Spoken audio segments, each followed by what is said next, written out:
Hello, my dear students. How are you? I hope all are you well and healthy. So, let's start today's class. Exercise 8.3. कौन सी exercise हम लोग कर रहे थे? 8.3 है ना? ये हमने इसमें आपको इसका इंट्रोडक्शन दिया था SI और CI, तो हमने मेनली इसमें CI पढ़ना है हमें. इसका क्वेश्चन नंबर 1 हमने बता के आपको 2 तक करने के लिए दिया था, आप लोगों ने किया. Now we are going to solve the question number 3. Okay, students. So let's start the question number 3. What is the question is? आप अपने टेक्स्ट बुक से रीड आउट करेंगे. Fabina borrows 12,500 rupees at 12% per annum for 3 years at simple interest. ध्यान दें इस word को, simple interest. And Radha borrows the same amount मतलब यही वाला amount, the same amount for the same time period at 10%. लेकिन दोनों का रेट ऑफ इंटरेस्ट चेंज हो गया पर एनम कंपाउंडेड एनुअली. लेकिन राधा ने कैसे लिया है? कंपाउंडेड एनुअली मींस दैट उसका सीआई है और उसका simple interest. Who page more interest and by how much. ठीक है, चलिए अब इसको सोल्व करते हैं हम. क्वेश्चन नंबर 5 और 3, सॉरी नॉट 5, ये सॉल्यूशन क्वेश्चन नंबर 3. तो फर्स्ट ऑफ ऑल हम बात करेंगे किसकी? जिसने पहले लिया है, फाबिना की. तो फाबिना या दोनों के लिए जो उसका प्रिंसिपल अमाउंट है P इक्वल टू 12,500, ये प्रिंसिपल अमाउंट हुआ. देन रेट ऑफ इंटरेस्ट जिसको हम शॉर्ट में क्या लिखते हैं? R. तो R कितना है फॉर फाबिना? चलो पहले नाम लिख देते हैं वरना कंफ्यूजन हो जाएगी. फॉर फाबिना इसका रेट ऑफ इंटरेस्ट अभी हमने देखा है 12%. ठीक है, फाबिना का जो रेट ऑफ इंटरेस्ट है 12% per annum, 12% per annum for 3 years. इसका टाइम कितना है? Time is 3 years. तो इसने लिया है at simple interest and Radha borrows the same amount for the same time period at 10% per annum compounded annually. ठीक है, तो अब हम क्या करेंगे? इसका सिंपल इंटरेस्ट निकालेंगे. एसआई का formula you know very well, P into R into T upon 100. तो principal amount 12,500 into R 3 years, sorry R है आपका 12%. चलो टाइम पहले लिख दिया 3 इयर्स, ये 12 अपॉन 100. कैलकुलेट करेंगे, 0 कैंसिल 0, 0 से 0. इसके बाद हमारे पास बचता है 12, 5 इंटू 3 इंटू 12. इन सबको जब आप मल्टीप्लाई करेंगे तो आंसर क्या आएगा? सिंपल इंटरेस्ट से कैलकुलेट करो. 4,500 रुपीज. ये हो गया सिंपल इंटरेस्ट इसका फाबिना का. ठीक है, अब बात करते हैं इसकी दूसरा क्या नाम था? राधा. नाउ फॉर राधा नाम लिख देते हैं ताकि हम आगे इसी कैलकुलेशन करें. तो प्रिंसिपल अमाउंट तो दोनों का सेम है, इसका भी है 12,500 रुपीज. रेट ऑफ इंटरेस्ट इसका चेंज है जो कि 10% पर एनम है, पर एनम. इसके बाद है टाइम. तो इसका टाइम आप देखिए, इसका टाइम है 3 year. Same time amount for the same time and same amount. This is also 3 years. Now लेकिन इसका कंपाउंड इंटरेस्ट है, और पहले का सिंपल इंटरेस्ट था. तो इसका अब आप कैलकुलेट करेंगे फाबिना का सीआई फॉर सीआई. तो you know very well, CI में डायरेक्ट सीआई नहीं निकालते हैं, पहले अमाउंट फाइंड करते हैं. तो अमाउंट का formula principal into 1 plus R upon 100 into N और रेस पावर एन. एन क्या है आप अच्छे से जानते हैं, this is replaced by R. तो नंबर ऑफ पीरियड्स या ईयर्स या सेक्शन जो हम जिसने टर्म्स के लिए काउंट करते हैं हम इसको. Then principal amount 12,500 into 1 plus R है 10 अपॉन 10 और पावर 3, क्योंकि टाइम इसका 3 इयर्स है. इसे कैलकुलेट करेंगे तो 12,500 इंटू इसको कैलकुलेशन करने के बाद आएगा 11/10 और पावर 3 है तो 3 टाइम्स इसको लिख देंगे 11/10. So what is the final answer here? You will find that 16,637.50 rupees, ये आप इसको फाइंड करेंगे. देन देयरफॉर CI कितना हो जाएगा इसका? CI इक्वल टू होता है अमाउंट माइनस प्रिंसिपल अमाउंट. ठीक है, तो टोटल अमाउंट था 16,637.50 माइनस प्रिंसिपल अमाउंट कितना है इसका? 12,500. तो what is the calculation here? जब आप इसको माइनस करके देखेंगे इट इज 4,137.50. तो अब आप इनको कंपेयर कीजिए. जो फाबिना का इंटरेस्ट SI आया था वो कितना आया था? 4,500. और इसका जो दूसरा राधा का CI कितना आया है? 4,137. तो अब आप इसका डिफरेंस देखिए. डिफरेंस किसका ज्यादा है? पहले तो आप ये देख लीजिए, फाबिना का इंटरेस्ट ज्यादा हुआ. किससे? राधा से. तो डिफरेंस कितना आएगा? डिफरेंस फाइंड करेंगे 4,500 माइनस 4,137.50. तो what is the calculation here? 362.50 rupees. तो आप लास्ट में लिखेंगे हेंस. इसने क्वेश्चन में पूछा था ना compound who page more interest and by how much. तो हम लिखेंगे हम यहाँ पर फाबिना पेज मोर इंटरेस्ट.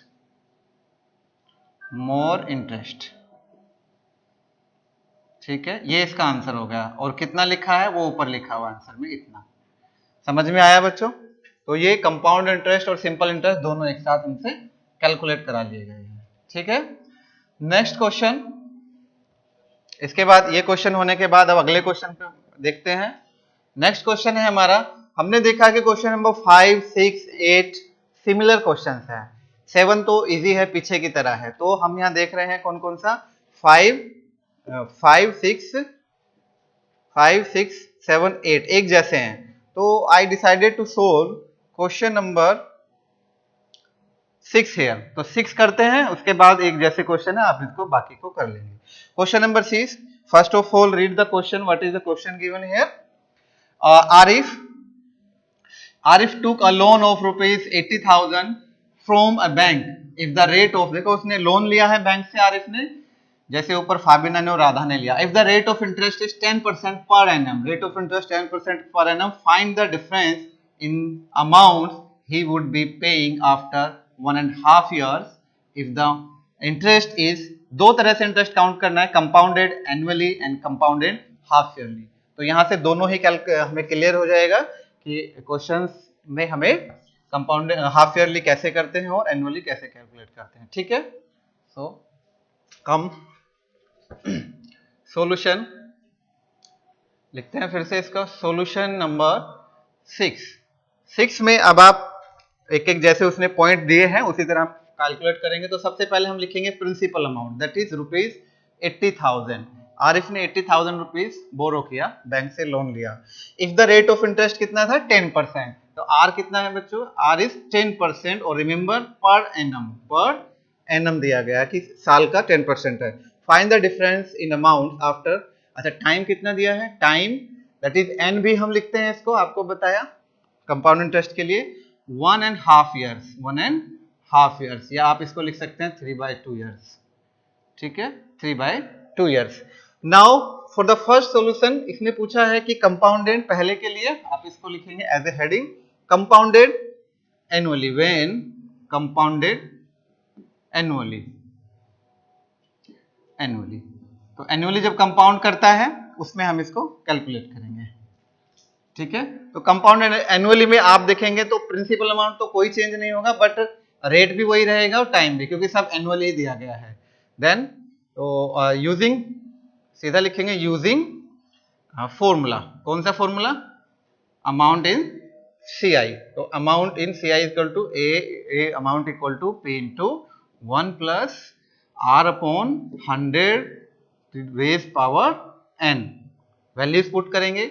80,000 है principal amount, 80,000 into 1 plus R की वैल्यू है हमारे पास 10 अपॉन 100 रेज पावर, अब आपको पावर लिखनी है कितनी, हाँ यहाँ पर एक पॉइंट आप इसमें नोट कर लेंगे, यहाँ पर 1.5 साल है बच्चों, 1.5 ईयर्स है, लेकिन अगर आप यहाँ पावर हाफ लिखेंगे तो आपको कैलकुलेशन नहीं होगी, तो आप यहाँ पहले लिखेंगे for the first year, for the first year यानी पहले 1 साल का निकालेंगे और हाफ ईयर का बाद में निकालेंगे, for the first year only.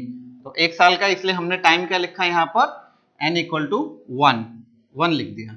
समझ में आया ना, ठीक है। तो 80,000 इंटू, इसे कैलकुलेट करने से फिर से आएगा 11 अपॉन 10, सो 0 से 0 कैंसिल हुआ, तो 11 8 जा 88, आई थिंक 8,000, टोटल अमाउंट हुआ 88,000, ठीक है, 88,000 ये आ गया।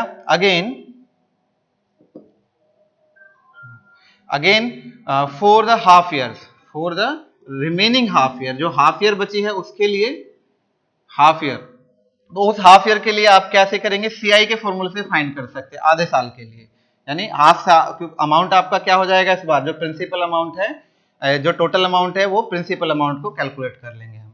तो यहाँ पर हम लिखते हैं P into R into T upon 100।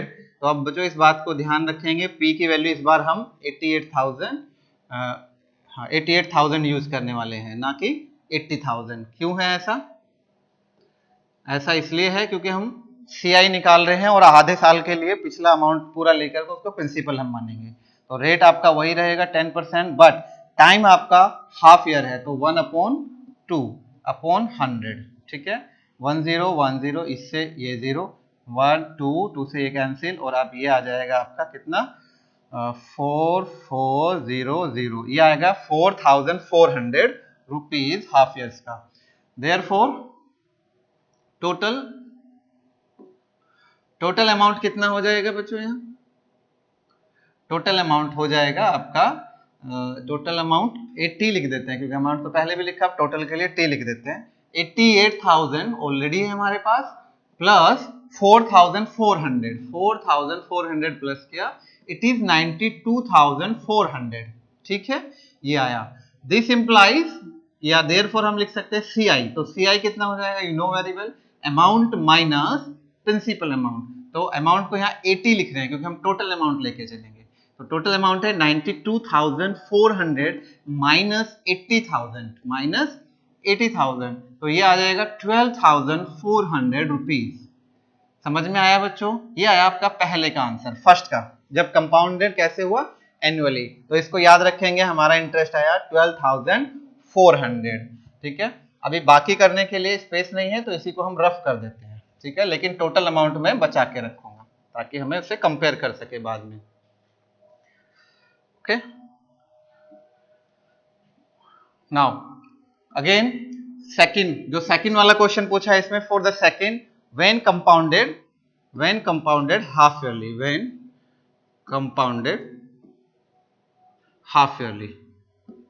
Half yearly compound करेगा तो कितना हो जाएगा वो हम देखने वाले हैं। तो हाफ ईयरली के लिए बच्चों प्रिंसिपल अमाउंट में तो कोई चेंज नहीं होगा, लेकिन रेट ऑफ इंटरेस्ट आपका कितना हो जाएगा, जो 10% पर एनम था उसको डिवाइड कर देंगे तो ये हो जाएगा हाफ ईयरली, 2 से डिवाइड कर लेंगे, इट इज 5% हाफ ईयरली, ठीक है बच्चों, HY। और जो टाइम है यानी TN, ये पहले ईयर्स में था क्योंकि अमाउंट, जो रेट ऑफ इंटरेस्ट भी ईयर्स में लिया गया था और हमें एनुअली काउंट करना था, लेकिन अब हाफ करेंगे तो 1.5 ईयर्स के कितने हाफ ईयर्स हो जाएंगे, 3 हाफ ईयर्स हो जाएगा। नाउ यूजिंग CI फॉर्मूला भी कह सकते हैं हम इसको, या डायरेक्ट फॉर्मूला कह सकते हैं। ये क्या है, amount is equal to principal amount into 1 plus R upon 100, ये तो जैसे यूज करें रेस पावर n। तो प्रिंसिपल अमाउंट अपना वही है 80,000 इंटू 1 प्लस R, आपका इस बार हो गया 5 अपॉन 100 रेस पावर कितनी, 3। समझ में आया बच्चों? यहां से अब आप इसको कैलकुलेट करेंगे कितना आने वाला है। तो रेस पावर 3 ओवरऑल हम देखेंगे कि इससे इसको काटा 120 हो गया, तो जब इसको कैलकुलेट करेंगे तो 80,000 21 अपॉन 20 रेस पावर 3। तो आप इसे कैलकुलेशन कर सकते हैं बाय रफ। रफली जब आप करेंगे तो ये आ जाएगा ₹92,601। इतने रुपए आ गए अमाउंट। तब लिखते हैं तो देयरफॉर CI, तो CI कितना आएगा? CI you know very well, total amount minus principal amount. Amount आया 92,610 रुपीज माइनस, इसमें से कितना माइनस हम करेंगे? पिछले वाला, सॉरी प्रिंसिपल अमाउंट, प्रिंसिपल है 80,000, ठीक है। तो ये आपका आएगा 12,610 रुपीज। अब आप देखो बच्चों, उसमें पूछा था क्वेश्चन में कि कौन से ईयर में ज्यादा उसको देना, डिफरेंस आपसे पूछा था, find the difference in amount he would be paying. तो डिफरेंस आप बताएंगे, what is the difference here? Difference जो वो पे करने वाला है, तो डिफरेंस आपका जो पहला इंटरेस्ट है, देखो ज्यादा तो बाद में हाफ ईयरली में ज्यादा है। आप एक चीज और यहां से याद रखेंगे हमेशा, जब आप सेम अमाउंट और सेम रेट और सेम टाइम पर इंटरेस्ट को एक बार हाफ ईयरली काउंट करते हैं और एक बार कंपाउंडेड काउंट एनुअली काउंट करते हैं, कैलकुलेट करते हैं, तो हाफ ईयरली कैलकुलेट करने में इंटरेस्ट ज्यादा आता है हमेशा, क्योंकि इसमें 2 बार CI लग जाएगा। ये आपको हमेशा याद भी रखना है। ये तो 2,100 रुपीज का डिफरेंस आया। This is your final answer. समझ में आया बच्चों? तो हमने आपको बताया था इसी तरह का क्वेश्चन नंबर 5, 6 एंड 8 है, और 7 तो प्रीवियस क्वेश्चन की तरह है जो और भी इजी है। तो आप लोग इस तरह से क्वेश्चंस को बना लेंगे। अब एक लास्ट क्वेश्चन और आपको बता देते हैं इसमें, उसके बाद आप अपने क्वेश्चंस करेंगे और जो क्वेरीज होंगी वो पूछ लेंगे। What is the last question here? Question number 10 जो डिफरेंट है सबसे थोड़ा सा। क्या डिफरेंस है इसमें? देखिए क्वेश्चन नंबर 10 हमने चूज किया है क्योंकि इससे पहले ऐसा क्वेश्चन नहीं किया। Depend on the population. तो क्वेश्चन नंबर 10 रीड करेंगे सभी लोग। The population of a place increased to 54,000 in 2003 at a rate of 5% per annum. Find the population in 2001. What would be its population in 2005? तो आपको यहाँ थोड़ा सा question को ध्यान से पढ़ना है, क्योंकि अभी हमें प्रिंसिपल अमाउंट नहीं दिया, ये दिया है इंक्रीज होने के बाद। The population of place increase to, यानी इंक्रीज होने के बाद 54,000 हो गई, और जबकि इंक्रीज जो रेट था वो कितना था? 5% पर एनम लगा था, और ये 2003 की बात है, और आपसे पूछा गया है 2001 में। तो हमें 2001 के हिसाब से यानी 2 साल पीछे जाना है। तो अब आप इसको सोचिए, जो 54,000 है ये प्रिंसिपल अमाउंट है, प्रिंसिपल है या फिर टोटल अमाउंट है? देखो 2003 में दिया गया है और हमें वापस जाना है, हमें बताना है 2001 का, जबकि रेट ऑफ इंटरेस्ट कितना लगा था? 5%। तो बच्चों ये प्रिंसिपल अमाउंट नहीं होगा, this is not principal amount, this is total amount. यानी 2003 में 1 से जो प्रिंसिपल अमाउंट था उस पर 5% इंक्रीज होकर के वो हो गया 54,000। बात समझ में आई? इस क्वेश्चन में यही एक लॉजिक था जिसको आपको समझना था। तो ये जो वैल्यू हमें दी गई, this is not principal amount, this is total amount, not principal, it is total. समझ में आ गई मेरी बात? तो अब इसको कैलकुलेट करना इजी हो जाएगा। तो नाउ कैलकुलेट करते हैं इसको। Solution number 10। सो क्वेश्चन में जो गिवन है हमें a इक्वल टू, ठीक है, जो वैल्यू दी गई है 54,000, वो कितना है? a की वैल्यू है 54,000 पॉपुलेशन। इसके बाद है रेट ऑफ इंटरेस्ट वगैरह जो है वो सब सेम लिखेंगे। रेट ऑफ इंटरेस्ट यानी r equal to 5% per annum.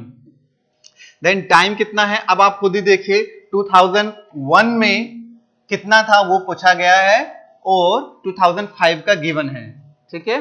3 में 3 और 1 के बीच में 2003 और 2001 के बीच में कितना डिफरेंस है? चलो मैं लिख भी देता हूं, यहाँ जरूरी नहीं है लेकिन आपको बेटर अंडरस्टैंडिंग के लिए 2 इयर्स, तो 2 साल की बात हुई है, ठीक है।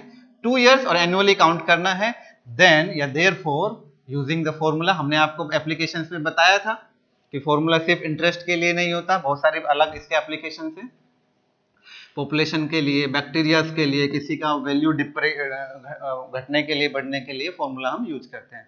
तो टोटल अमाउंट यहां हम लिखेंगे P into 1 plus R upon 100 raise power n। So A की वैल्यू इस बार हमें गिवन है 54,000 इंटू P हमें फाइंड करना है 1 प्लस R कितना है? 5% अपॉन 100, और n की पावर, n कितना है जो टर्म्स है, कितनी है ये? 2। तो इसको आप लिख सकते हैं कैसे? कैलकुलेट कर लें थोड़ा, फिर अगले बार में इसको पूरा लिख देंगे। 54,000 इक्वल टू पी इंटू यहाँ से 1 1 20 और कैलकुलेशन करने के बाद आएगा 21 इंटू 2 21 अपॉन 20। ठीक है, यहाँ से this implies as P equal to, अब आपको पी की वैल्यू फाइंड करनी है तो इसको तो यहीं छोड़ा, ये दोनों उधर जाके रिवर्स हो जाएगा। ठीक है, 54,000 रिवर्स मतलब रेसिप्रोकल हो जाएगा। 21 अपॉन 20 है तो इसको हम लिख देंगे 20 अपॉन 21, और सिमिलरली ये यू नो वेरी वेल, जो इधर डिवीजन में उधर आके मल्टीप्लिकेशन में हो जाएगा 20 अपॉन 21। तो this is the final calculation जो आपको करनी है। इसे कैलकुलेट करेंगे कितना आने वाला है, 59,000 सॉरी 48,000 नॉट 59, कैलकुलेट जब आप करेंगे, ठीक है, 48,000 रफ वर्क आप करके चेक कर लेंगे, करेंगे सभी बच्चे। 48,980 और ये अप्रोक्सीमेट है, पॉइंट में वैल्यू आएगी, लेकिन नंबर ऑफ पीपल्स है, यू नो, लोगों की संख्या पॉइंट में हम नहीं लिख सकते। ऐसा थोड़ी हो सकता है कि आधा व्यक्ति या उसका एक पैर एक हाथ होगा तो पूरा ही होगा, इसलिए हम इसको राउंड फिगर में लिखे हैं 48,980। तो ये आपका फर्स्ट क्वेश्चन का आंसर हो गया, जो फर्स्ट पार्ट उसमें पूछा था। ओके, यानी 2003 में। तो आप लिख सकते हैं therefore the population in 2001 was कितनी थी, 2001 was अभी लिखा हमने 48,980।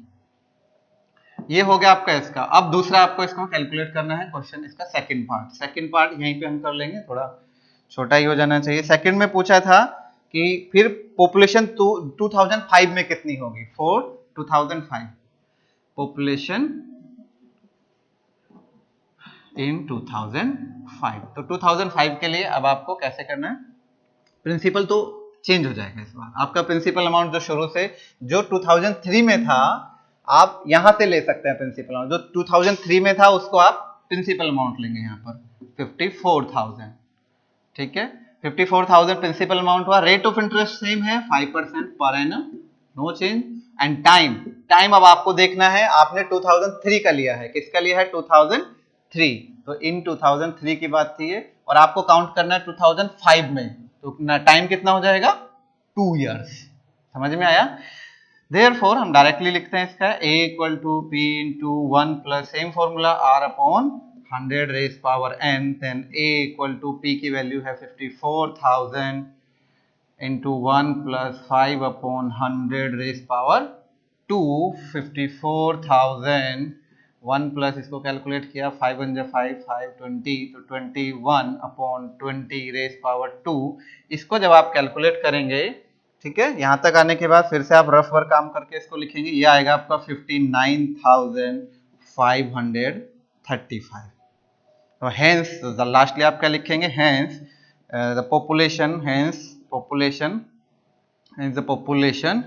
इन 2005 was not was 2005 would be, क्योंकि फ्यूचर में पूछा गया है उस क्वेश्चन के अकॉर्डिंग, वुड बी कितनी, जो अभी आंसर आया है 59,535। ठीक है, दिस इज योर आंसर। इस तरह से आपकी पूरी एक्सरसाइज के जो अच्छे क्वेश्चन जो हमने देखे वो हमने बताए हैं। बाकी जो रिमेनिंग क्वेश्चंस हैं वो आप सोल्व करेंगे एक्सरसाइज में। अगर कोई डाउट आपका होता है, क्वेश्चन नहीं होते या जो बता दिए गए उनमें भी कोई डाउट है तो आप उसको पूछेंगे। ठीक है बच्चों, okay, thank you, have a nice day, enjoy your day.